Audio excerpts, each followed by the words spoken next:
Are you thinking about buying a home? Have you heard how fast the houses are flying off the market? Does it concern you? Stay tuned. I'm going to give you some tips on how to get your offer accepted.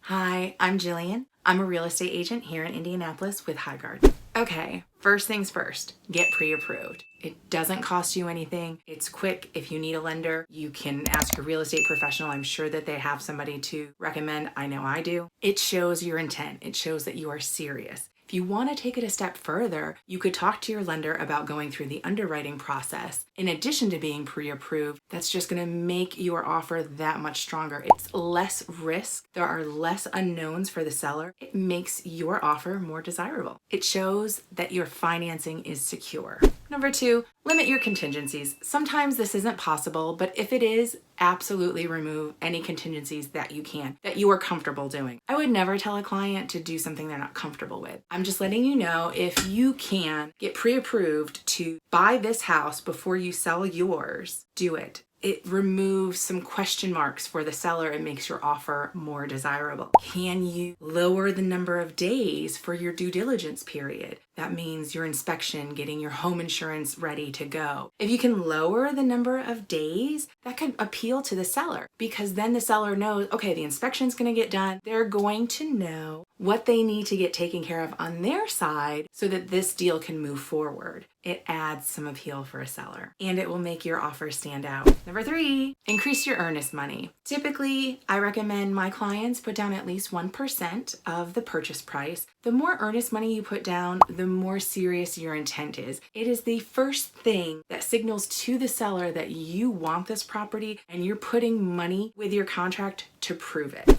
Number 4, learn what's important to the seller. When you're working with a real estate professional, make sure that they have built rapport with the seller's agent. They're going to be working closely together. Before I write an offer, I always reach out to the other agent and say, hey, I have a client who's really interested in this property. Please keep me in the loop if somebody else is interested in the property, simply so that that agent knows that I have a serious buyer. I also ask some open-ended questions. What's important to the seller? Is it money? Is it time? Is it flexibility? There are variables in this home buying process, and when I learn what is motivating the seller, it helps me represent my client to write a really strong offer. Maybe the seller is having a house built, and we all know with construction, it can be early, it can go late, so maybe a flexible timeline is ideal for the seller. Maybe the seller wants to have the deal done and move before the start of a school year. If they are motivated by money, instead of offering a higher purchase price, offer to pay for some of the seller's closing costs. That's something that might get their attention outside of a higher purchase price. And then you don't have to worry about the appraisal. They don't have to worry about the appraisal. If you have the ability to do that, I highly recommend it. All right, and the 5th thing that I like to recommend to my clients, submit a sincere letter of why you love the property. Maybe it's your first house. Maybe if you buy this house, you can finally get a dog that you've been wanting. Maybe you have a family and this house will put you in a school district so your child can have a better education. The seller has lived in this house for a number of years. There's going to be some emotion to it. Not everybody is motivated by emotion, but if you can connect with the seller and let them know why you love the property, why this is the perfect house for you, it makes you stand out in a multiple offer situation, and it gives you a better chance of getting your offer accepted. That's all I have for today. I hope you found my video helpful. Please give me a thumbs up.